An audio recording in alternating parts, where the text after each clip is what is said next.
À Auckland, en Nouvelle-Zélande, les chercheurs Cara Yopak et Clinton Duffy vont tenter de décoder le plus mystérieux des sens du grand blanc. Le sens électrique. La tête du grand requin blanc est couverte de minuscules pores sensibles aux champs magnétiques.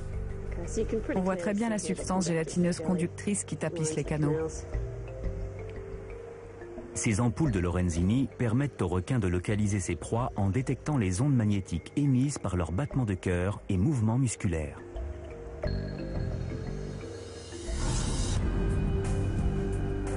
La sensibilité de ce dispositif est telle qu'un grand blanc peut percevoir le faible voltage émis par deux piles éloignées de 1500 km et reliées par un câble unique.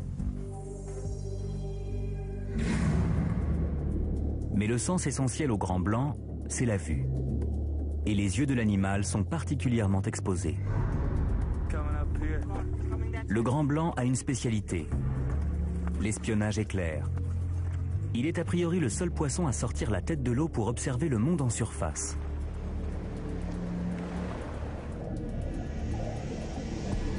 Ses yeux sont des instruments de chasse très sophistiqués.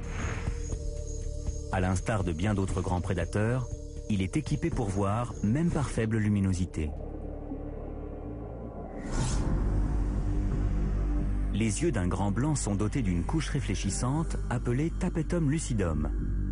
Situées derrière la rétine, des plaquettes réfléchissent la lumière dans l'œil, ce qui permet aux prédateurs de chasser dans un milieu faiblement éclairé. Mais les grands blancs disposent aussi d'un mécanisme ingénieux en cas de forte luminosité.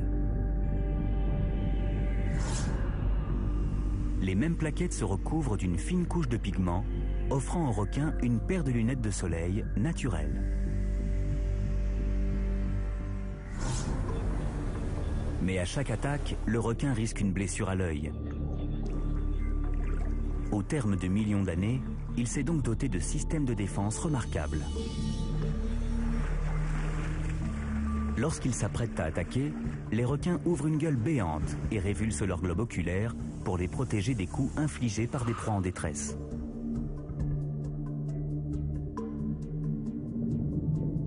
Ces squales sont donc équipés pour épargner leurs systèmes sensoriels vitaux, ce qui explique peut-être que Jake Heron ait survécu à son attaque.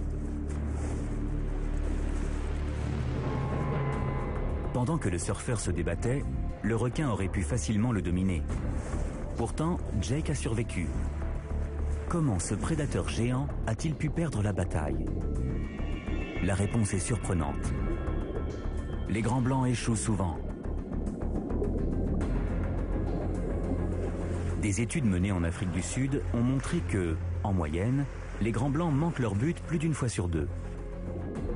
Ils agissent avec précaution, comme s'ils avaient conscience que chaque attaque est un pari. Si la proie survit à la première morsure et qu'elle se défend, comme l'a fait Jake, même un gros requin peut battre en retraite et remettre son repas à un autre jour.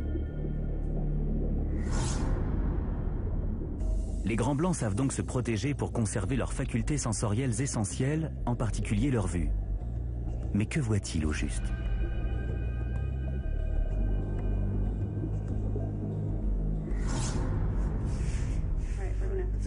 À l'Université Atlantique de Floride, ce petit requin citron et ce requin marteau vont peut-être nous apporter une réponse.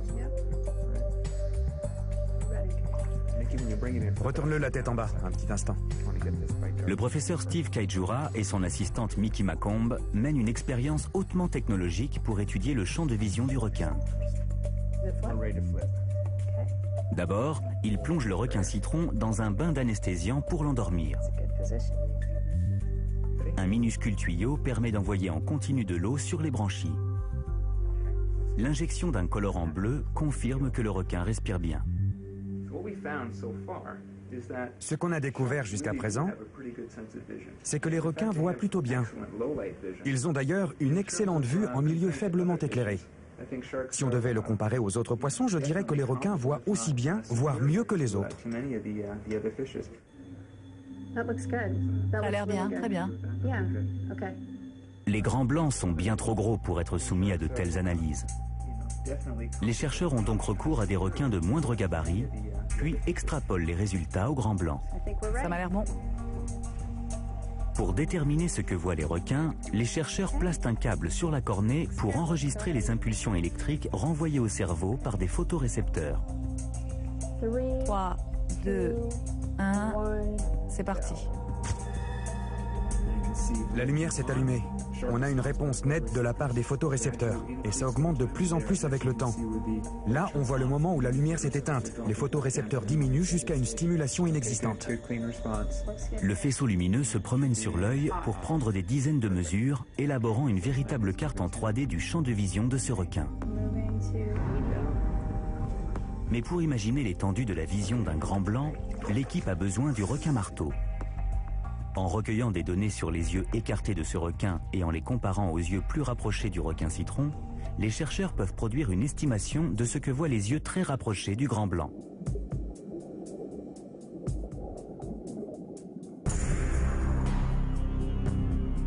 Les résultats révèlent que le requin citron perçoit son environnement en 2 sphères presque totalement séparées. Il ne voit donc pas ce qui se trouve devant son museau. Le requin marteau, aux yeux écartés, voit mieux devant lui que le requin citron. Mais le grand blanc, lui, a une vision frontale parfaite.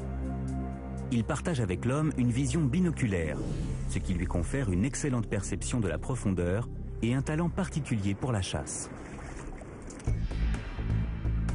Le grand blanc possède donc un équipement exceptionnel qui le classe parmi les plus grands prédateurs de l'océan. Une vue perçante, une perception électromagnétique, des mâchoires extrêmement perfectionnées et des dents pointues forment une combinaison dévastatrice.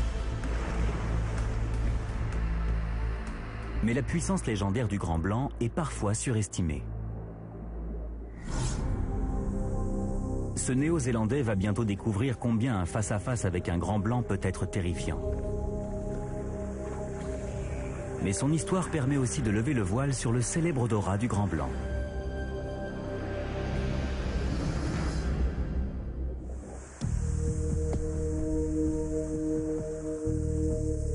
Paul Morris embarque à bord de son kayak pour une paisible partie de pêche, ignorant totalement qu'il s'apprête à tomber sur le plus gros poisson qu'il ait jamais vu.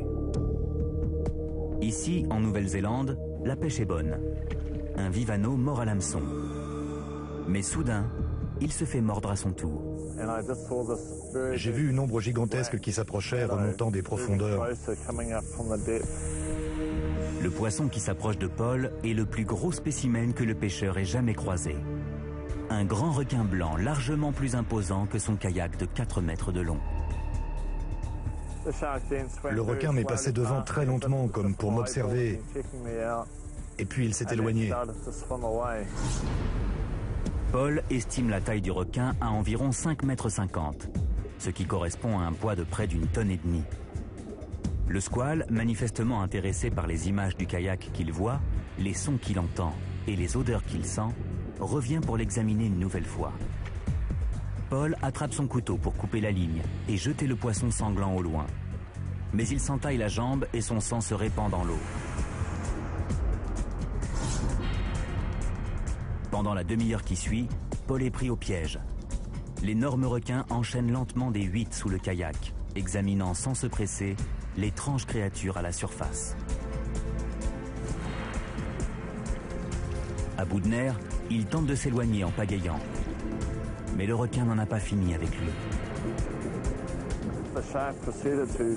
Le requin n'arrêtait pas de cogner contre l'avant et l'arrière du bateau. Et moi, je priais Dieu pour qu'il me permette de regagner le rivage, parce que je pensais vraiment que j'allais mourir. Le grand blanc continue de heurter le kayak. Mais au bout de 45 minutes de terreur, Paul approche du rivage. J'étais à moins de 100 mètres du bord, quand soudain j'ai senti l'arrière du kayak submergé et je me suis retrouvé entouré d'eau. L'avant du bateau jaillit dans l'air, comme si le requin en avait mordu l'arrière. Mais Paul se rend compte que le bateau ne coule pas. L'hypothèse la plus probable est que le requin ait posé sa tête sur le kayak pour l'observer de près. Pris de panique, Paul tente le tout pour le tout. J'ai plongé la pagaie dans l'eau et j'ai pagayé aussi fort et aussi vite que j'ai pu pour regagner le rivage.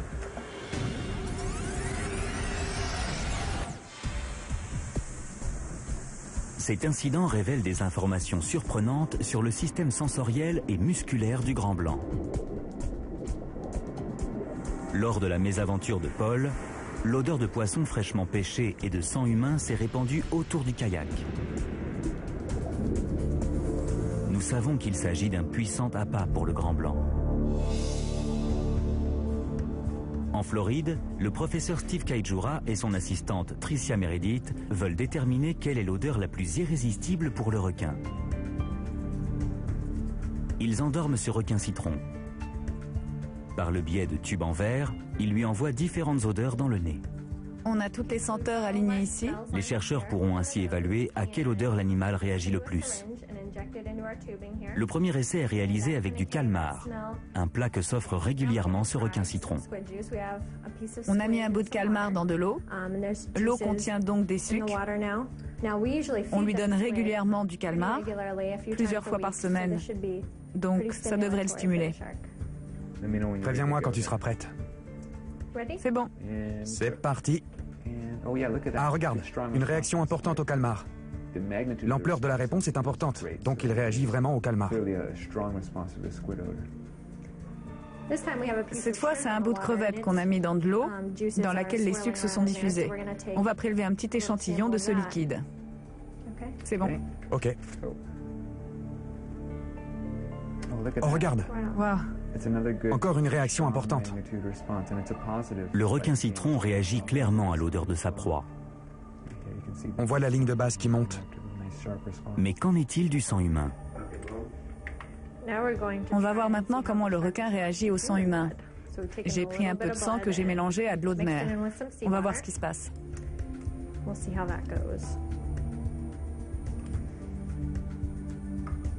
Je vais faire l'injection.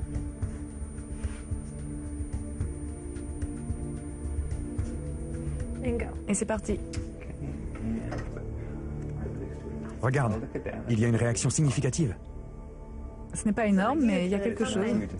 Oui, et d'ailleurs, on voit que ça descend nettement là. Le test de l'échantillon sanguin a donné des résultats surprenants. De toute évidence, ce requin s'intéresse bien plus à la faune marine qu'au sang humain. On a toujours décrit les requins comme des prédateurs assoiffés de sang, capables de détecter une seule goutte de sang humain dans l'équivalent d'une piscine olympique. Mais en réalité, ils ne sont peut-être pas aussi sensibles que ça.